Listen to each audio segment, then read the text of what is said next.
Hi friends and followers, ఎలా ఉన్నారు? మనమంతా సంతోషంగా ఆరోగ్యంగా ఉండాలని, ఆ శంకు చక్రధరుని చల్లని చూపులు మన అందరిపైన ఉండాలని, మనం చేసే ప్రతి పనిలోనూ ఆ సాయినాథుడి కరుణా కటాక్షాలు, దివ్యానుగ్రహం మనకు ఎల్లప్పుడూ తోడుగా ఉండాలని మీ అందరి తరపున నేను కూడా బాబా గారిని కోరుకుంటున్నాను.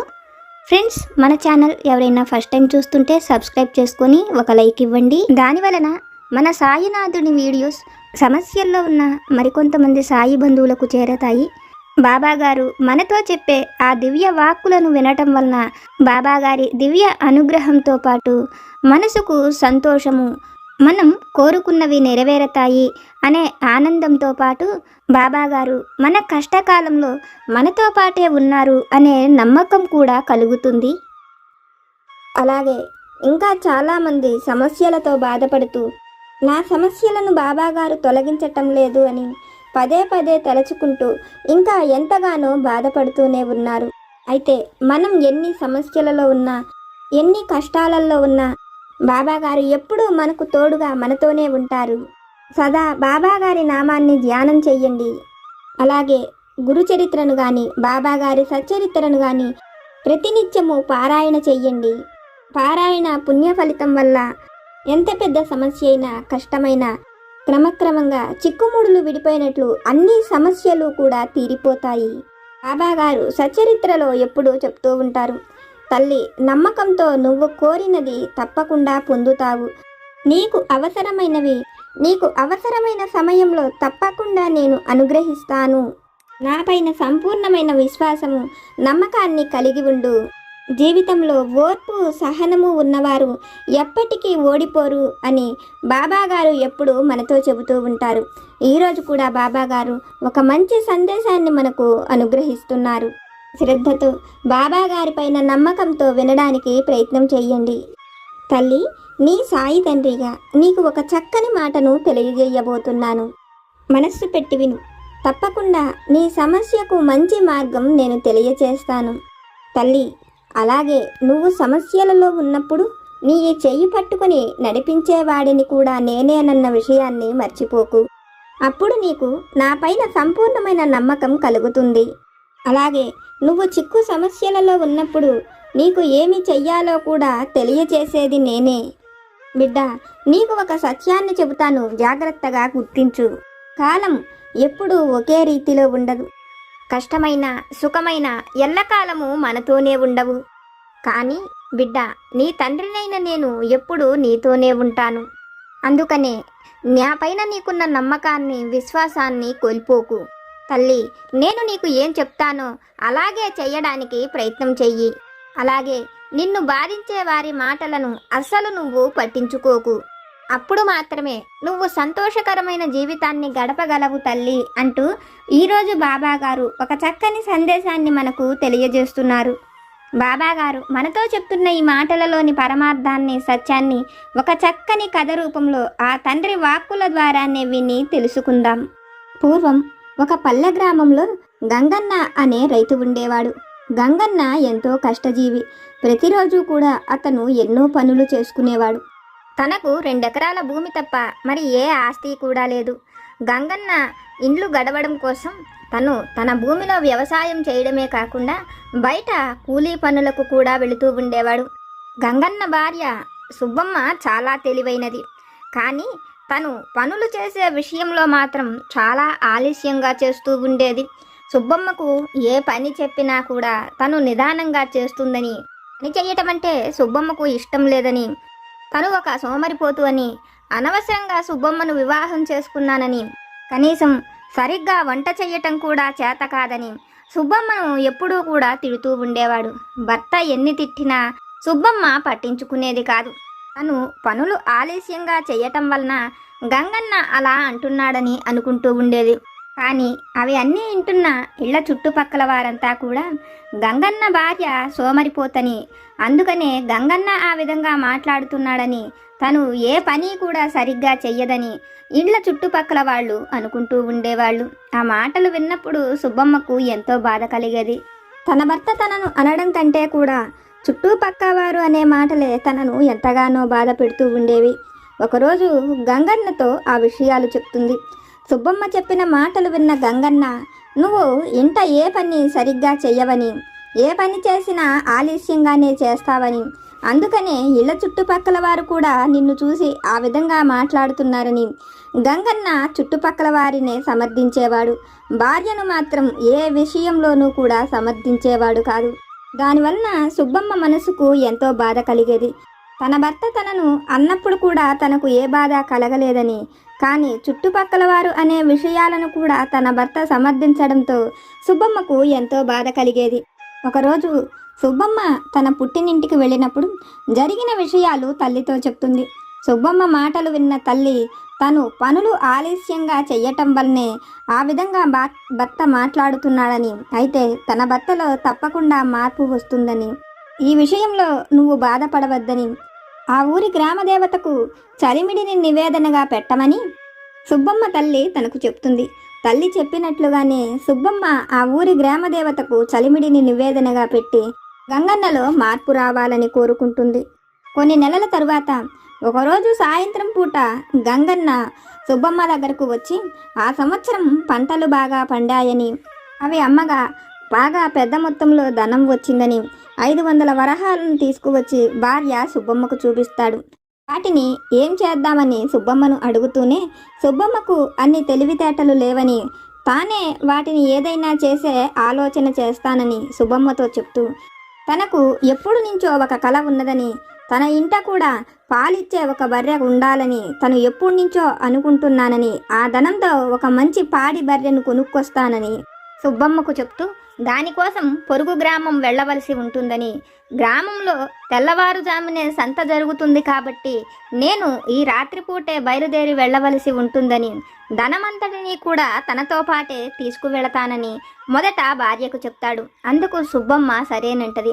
అయితే ధనమంతటిని సంతకు తీసుకువెళ్ళటం మంచిది కాదని, ఆ ధనం అక్కడ సంతలో ఎవరైనా కాజేస్తే మళ్ళీ బాధపడవలసి వస్తుందని, కాబట్టి బర్రెను కొనేందుకు ఎంత ధనం అవసరమవుతుందో ఆ ధనం మాత్రమే తీసుకువెళతానని, మిగిలిన ధనాన్ని ఎంటయే ఉంచి వెళతానని సుబ్బమ్మను జాగ్రత్తగా చూడమని చెప్తాడు.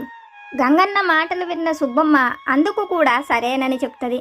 అయితే సుబ్బమ్మ మాటల మీద ఏమాత్రము నమ్మకం లేని గంగన్న ఆ ధనమంతటిని ఇంట్లో తను ఉంచటం మంచిది కాదని, తనతో పాటు తీసుకువెళతానని కొంతసేపు, ఇంట్లోనే ఉంచుతానని మరికొంతసేపు మాట్లాడుతూ, సుబ్బమ్మకు నిద్రపోతే మెలకువ రాదని, నిద్రలో ఉన్న సుబ్బమ్మ ఇంట దొంగలు ఎవరైనా పడితే ఈ ఉన్న ధనమంతా కూడా దోచుకుపోతారని భార్యతో అంటూ, నీకు నిద్రపోతే అసలు మెలకువనే రాదు, మెలకువగా ఉన్నంతసేపు పని చేయాలన్నా కూడా బద్ధకంగా ఉంటావు, ఇంకా నిద్రలో నువ్వు ఎంత బద్ధకంగా ఉంటావో నాకు తెలియదా, నువ్వు నిద్రపోతే తలుపు కొట్టినా కూడా తీయవని అన్ని విషయాలు కూడా గంగన్న పెద్దగా సుబ్బమ్మను అరుస్తూ ఉంటాడు. కొంతసేపటికి తను 300 వరహాలను తీసుకువెళుతున్నానని, 200 వరహాలను జాగ్రత్తగా మచ్చుపైన ఉంచానని, వాటన్నిటినీ జాగ్రత్తగా చూసుకోమని, ఈ రాత్రి కాస్త జాగ్రత్తగా మెలకువగా ఉండమని సుబ్బమ్మతో చెప్తాడు. అయితే గంగన్న ఎన్ని మాట్లాడినా కూడా సుబ్బమ్మ ఏమీ మాట్లాడదు. తను మెలకువగా జాగ్రత్తగానే ఉండి ఆ ధనాన్ని చూసుకుంటానని చెప్తుంది. కొంతసేపటికి గంగన్న 300 వరహాలను తీసుకొని గేదెను కొనేందుకు సంతకు బయలుదేరి వెళ్ళిపోతాడు. తాను వెళ్ళగానే సుబ్బమ్మ తలుపు వేసుకొని జాగ్రత్తగా లోపలే పడుకొని నిద్రపోతూ ఉంటుంది. ఈ విషయాలన్నీ జరిగి గంగన్న వెళ్ళేటప్పటికి రాత్రి సమయం అవుతూ ఉంటుంది. రాత్రి సమయం అవడంతో ఒక దొంగతనం కోసం ఆ ఊరంతా తిరుగుతూ గంగన్న ఇంట జరుగుతున్న ఈ మాటలన్నిటినీ కూడా గోడచాటున నిలబడి వింటూ ఉంటాడు. గంగన్న తన భార్య గురించి చెప్పిన ప్రతి మాట కూడా ఆ దొంగ వినడంతో గంగన్న వెళ్ళిన కొంతసేపటికి తను ఇంట ప్రవేశించి ఆ 200 వరహాలను కాజేయాలని ఆలోచించిన దొంగ గంగన్న వెళ్ళిన 1 గంటకి తలుపు మోగుతూ వినపడుతుంది. సుబ్బమ్మ మొదట తన భర్త వెళ్ళి 1 గంట సమయం మాత్రమే కదా గడుస్తున్నది, ఇంతలోనే తిరిగి వచ్చేశాడా, వెళ్ళాలంటే చాలా సమయం పడుతుందని, తెల్లవారుజాముకు సంతకు చేరుకుంటానన్న తన భర్త సంతకు వెళ్లకుండానే వెనుతిరిగి వచ్చేశాడేమో, తనను అంతగా మాట్లాడి అవమానించిన తన భర్త కొంతసేపైనా బయట నిలబడాలని, ఆ తర్వాతే వెళ్ళి తలుపు తీయాలనుకున్న సుబ్బమ్మ ఏమీ మాట్లాడకుండా మెదలకుండా లోపలే కూర్చుంటుంది. కొంతసేపటికి తలుపు కొట్టిన దొంగ సుబ్బమ్మ రాకపోయేటప్పటికి తనకు ఇది మంచి అవకాశమని, సుబ్బమ్మ ముద్దు నిద్రలో ఉండి ఉంటుందని, తను వెనక వైపు నుంచి గోడకు కన్నం చేసుకుని లోపలకు వెళ్ళి తను అనుకున్న ఆ ధనాన్ని కాజేసి తీసుకువెళ్ళొచ్చని అనుకున్న దొంగ ఇంటి పెరడు వైపుకు వెళతాడు. అయితే సుబ్బమ్మ లేచి వాకిలి దగ్గరకు వచ్చి తలుపు తీసే సమయానికి ఇంటి వెనుక గోడ తవ్వుతున్న శబ్దం వినిపిస్తుంది. గుమ్మం వైపు నుంచి తలుపు మోగుతున్న శబ్దం కానీ భర్త గొంతు కానీ ఏదీ వినిపించదు. అది విన్న సుబ్బమ్మకు వెంటనే అర్థమవుతుంది తన ఇంట దొంగ పడుతున్నాడని. దొంగకు ఇంట ధనం ఉన్నదని తెలిసిన సుబ్బమ్మ తనకు ఆ క్షణంలో ఏం చెయ్యాలో కూడా అర్థం కాదు. తను వెళ్ళి చుట్టూపట్ట ఎవరినైనా పిలుచుకొని వచ్చేలోపే దొంగ ఆ ఉన్న ధనమంతా కాజేయవచ్చని, లేకపోతే ప్రాణాలైనా తీయవచ్చని, తలుపు తీయకపోయినా ఇలా చూస్తూ ఉన్న గోడకు తను అనుకున్నట్లే కన్నాన్ని ఏర్పాటు చేసి వచ్చి ఆ ధనమంతా కాజేయవచ్చని, ఒకవేళ తను మెలకువగా ఉన్నదని తెలిస్తే తనను చంపేయవచ్చని, ఎలాగైనా ఆ దొంగ ఈ ధనమంతా కూడా తీసుకువెళ్ళిపోతాడని, ఇప్పుడు తను ఎలాగైనా ఆ దొంగను ఆపాలని ఆలోచిస్తున్న సమయంలో సుబ్బమ్మకు ఒక ఆలోచన కలుగుతుంది. తన ఇంట్లోని రోకలిని చేతిన పట్టుకొని దొంగ ఎక్కడైతే గోడకు కన్నం చేస్తున్నాడో అక్కడ నిలబడి చూస్తూ ఉంటుంది. దొంగ కొంత భాగం వరకు కన్నం చేసుకొని తల లోపలకు పెట్టిన ఆ క్షణమే రోకలితో అతని తల మీద ఒకటి మోదిస్తుంది. సుబ్బమ్మ గట్టిగా రోకలితో మోదించడంతో ఆ దొంగ అక్కడే మూర్ఛపోతాడు. అతడిని ఇంటి గుంజకు కట్టేసి తెల్లవార్లు కాపలాగా ఉండి తెల్లారిన తరువాత ఇళ్ల చుట్టుపక్కల వారిని పిలిచి ఆ దొంగను గ్రామ పెద్దకు పట్టిస్తుంది. అయితే దొంగ రాత్రంతా కూడా ఎన్నో ఇళ్లల్లో దొంగతనం చేసి చివరాఖరగా సుబ్బమ్మ ఇంటికి చేరాడు. అతను దొంగతనం చేసిన వాటిల్లో ఆ ఊరి వారివి, పొరుగురు వారివి కూడా ఎన్నో సొమ్ములు ఉన్నాయి. ఆ ఊరి గ్రామ పెద్ద తన కూతురు వివాహం కోసం ప్రత్యేకంగా చేయించిన గొలుసు, అవే కాకుండా పక్కూరి జమీందారి ఇంట నుంచి కూడా ఎన్నో విలువైన వస్తువులను తీసుకువస్తాడు. వాటితో పాటు వాళ్ళ తరతరాల నుంచి వస్తున్న కాసుల పేరును కూడా ఈ దొంగ తీసుకొని వస్తాడు. వాటన్నిటినీ ఆ ఊరి గ్రామ పెద్ద చూసి గుర్తుపట్టి తన గొలుసును తను తీసుకుని మిగిలిన వాటిని ఆ పక్క ఊరి జమీందారికి అప్పగిస్తాడు. అది చూసిన అతను ఎంతో సంతోషించి సుబ్బమ్మ ఎంతో ధైర్యపరురాలని, ఆమె రాత్రంతా కాపలా ఉండి ఆ దొంగను పట్టుకున్నదని, సుబ్బమ్మ తెలివితేటలను ధైర్యాన్ని మెచ్చుకొని ఆమెకు 200 వరహాలను బహుమతిగా ఇస్తాడు. ఆ ఊరి గ్రామ పెద్ద కూడా సుబ్బమ్మకు ఒక 100 వరహాలను బహుమతిగా ఇస్తాడు. మొత్తం 300 వరహాల ధనం తనకు వచ్చినదని సుబ్బమ్మ ఎంతో సంతోషిస్తూ ఉంటుంది. అయితే సుబ్బమ్మ భర్త గేదెను కొనడం కోసం ముందు రోజు రాత్రే సంతకు చేరుకుంటాడు. సంతంతా తిరిగి తెల్లవారుజాముకు ఒక చక్కటి మాలిం గేదెను ఎంచుకుంటాడు. తనకు ఆ గేదె ఎంతగానో నచ్చిందని తను ఆ గేదెను కొనాలనుకొని నిర్ణయించుకొని ఆ గేదె యజమానితో బేరమాడతాడు. అతను 350 వరహాల రేటు చెప్పి దానికి 1 వరహా కూడా తగ్గేది లేదని, ఆ జాతి గేదెలు ఎంతో బలంగా ఉంటాయని, వాటికి పుట్టే పిల్లలు కూడా చాలా బలమైనవని, అందుకని ఆ గేదె నుంచి తను 1 వరహా ధనం కూడా తగ్గించేది లేదని, 350 వరహాలు ఇస్తేనే గేదెని ఇస్తానని చెప్తాడు. ఆ మాటలు విన్న గంగన్న తన దగ్గర ఉన్న 300 వరహాలకు ఆ గేదె రాదని తెలుసుకొని ఆ తర్వాత ఎన్నో గేదెలను చూస్తాడు. కానీ ఏ గేదె చూసినా కూడా గంగన్నకు మాలిన గేదె నచ్చినట్లుగా మరి ఏ గేదె కూడా నచ్చదు. ఎలాగైనా ఒక 50 వరహాలు తెచ్చి ఉంటే ఆ మాలిన గేదెను కొనుక్కొని వెళ్ళేవాడినని, సంత అయ్యేంత వరకు అక్కడే నిలబడి దానిని ఎవరు కొనకపోతే రేపు వచ్చి తనే కొనుక్కునేట్లుగా బేరం కుదుర్చుకుని వెళ్ళాలనుకుని, అయితే సంత అయ్యేంత వరకు ఎదురు చూస్తూ నిలబడదామని దూరంగా ఒక చెట్టు కింద నిలబడి ఆ గేదెనే చూస్తూ ఉంటాడు. గంగన్న ఆ విధంగా గేదెను చూడటం చాలాసేపటి నుంచి ఒక పెద్దాయన గమనిస్తూ ఉంటాడు. ఆ పెద్దాయన గంగన్న దగ్గరకు వచ్చి, నీకు నిజంగానే ఆ గేదె అంతగా నచ్చిందా అని అడుగుతాడు. అందుకు గంగన్న తనకు ఆ గేదె బాగా నచ్చినదని, తను కొంటే ఆ గేదెనే కొనాలనుకుంటున్నానని, ఆ గేదె అమ్ముడు పోకపోతే కనుక అతని యజమానితో మాట్లాడి ఆ గేదెను తానే మరుసటి రోజు ధనమిచ్చి కొనుక్కునేట్లు మాట్లాడుకుందామనుకుంటున్నానని అన్ని విషయాలను కూడా ఆ ముసలాయనతో చెప్తాడు.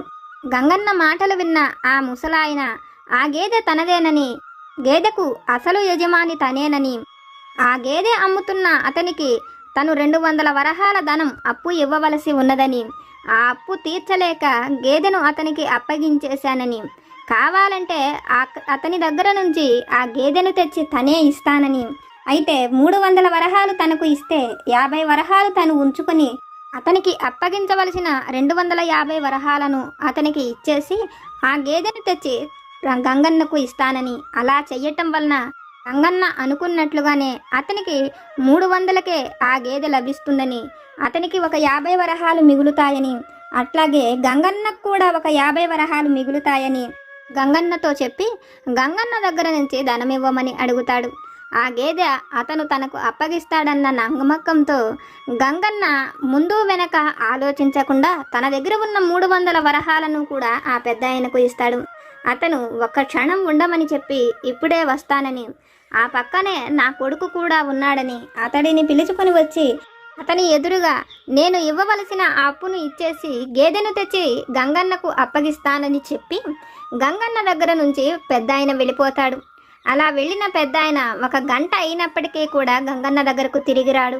అతని కోసం ఎదురు చూసిన గంగన్న ఇప్పటికే మధ్యాహ్నం అయిపోయినది, ఇప్పటికి కూడా నేను ఆ గేదెను తోలుకొని బయలుదేరి వెళ్ళకపోతే నేను ఇంటికి చేరుకోవడం కష్టమవుతుందని, రాత్రికి కూడా చేరుకోలేకపోతానని ఆలోచించి ఆ గేదె యజమాని దగ్గరకు వెళ్ళి జరిగిన విషయాన్ని చెప్పి ఆ గేదెను తనకు ఇవ్వమని అడుగుతాడు. ఆ గేదెలు అమ్మేవాడు గంగన్నను పైనుంచి కిందకు చూసి, నువ్వు ఎవరో చెప్పిన మాటలు నమ్మి మోసపోయావని, ఈ గేదె తనదేనని, ఈ గేదె పిల్ల తన ఇంటే పుట్టిందని, దాని తల్లి కూడా అతని దగ్గరే ఉందని, దాని తల్లికి ఇది 4వసారి పుట్టిన బిడ్డ అని అన్ని విషయాలను అతనితో చెప్పి అతడిని ఎవరో మోసం చేశారని చెప్తాడు. ఆ మాటలు వింటూనే గంగన్నకు ఎంతో బాధ కలుగుతుంది. ఎంతో తెలివిగా ఆలోచించిన తను ఆ విధంగా మోసపోయానని బాధపడుతూ గ్రామానికి చేరుకున్న గంగన్నకు కొంతమంది ఎదురుపడి పొద్దున తన ఇంట జరిగిన విషయాన్ని గంగన్నతో చెప్తారు. సుబ్బమ్మ ఎంతో ధైర్యవంతురాలని, చాలా తెలివైనదని, తను మెలకువగా ఉండి ఆ దొంగను పట్టించిందని అన్ని విషయాలను గంగన్నతో చెప్తారు. గంగన్న సుబ్బమ్మ ధైర్యాన్ని, నలుగురు ఆమె తెలివితేటల గురించి ఎంతో గొప్పగా చెప్తున్న విషయాలను చూసి ఆశ్చర్యపోతాడు.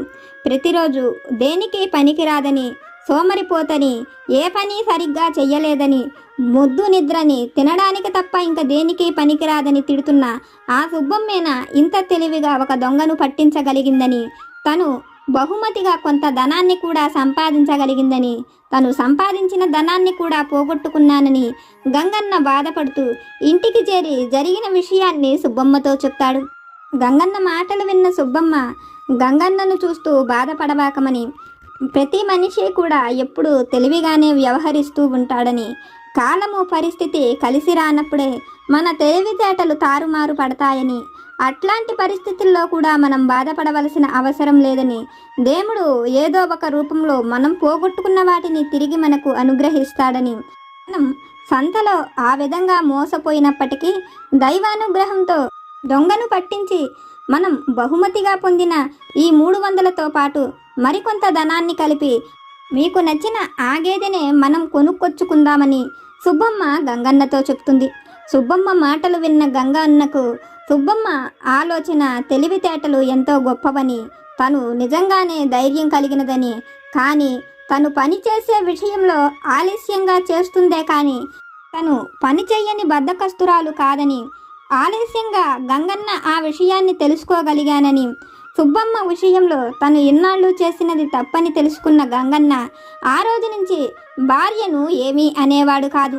చుట్టుపక్కల వారు కూడా సుబ్బమ్మ ఎంతో ధైర్యవంతురాలని, పని చేసే విషయంలో కూడా సుబ్బమ్మ ఆలస్యంగా చేస్తుందేమో కానీ పని ఎంతో వైనంగా చేస్తుందని ఆ విషయాలను గంగన్నే ఎన్నోసార్లు అనడం విని చుట్టుపక్కల వారు కూడా ఆ విధంగానే మాట్లాడుతూ ఉంటారు. ఆ మాటలు వింటున్న సుబ్బమ్మకు ఎంతో సంతోషం కలుగుతుంది. అమ్మవారి అనుగ్రహంతో తన భర్తలో మార్పు కలిగినదని, మొదట చుట్టూ అనేవారి విషయాలను విని తను ఎంతగానో బాధపడిందని, అయితే చుట్టుపక్కల వారి విషయాలను మనం పట్టించుకోవలసిన అవసరం లేదని, మన వాళ్ళు మనతో సంతోషంగా ప్రేమగా ఉంటే చాలని, మనం కోరుకునే కోరిక నిస్వార్థమైనదైనప్పుడు దేవుడు తప్పకుండా మన కోరికను నెరవేరుస్తాడని గంగన్నను చూసిన సుబ్బమ్మకు అర్థమవుతుంది. తల్లి, ఇది విన్న నీకు నేనేమి చెప్పాలనుకుంటున్నానో అర్థమైంది కదా. నాపైన భక్తి విశ్వాసాలతో నమ్మకంతో నువ్వు నన్ను ఏది అడుగుతున్నావో తల్లి, అది నేనే నీకు తప్పకుండా అనుగ్రహిస్తాను అని మన సాయి సమర్థులు ఒక చక్కని సందేశాన్ని మనకు తెలియజేస్తున్నారు.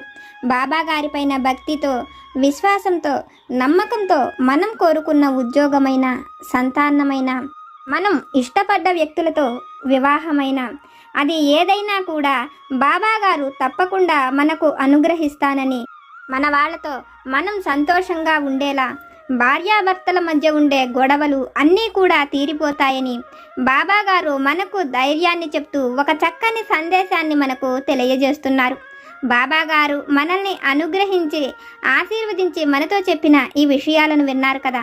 బాబా గారి వాక్కుల ద్వారా మనం తెలుసుకున్న ఈ విషయాలు కనుక మీకు నచ్చితే లైక్ చేయండి, షేర్ చేయండి.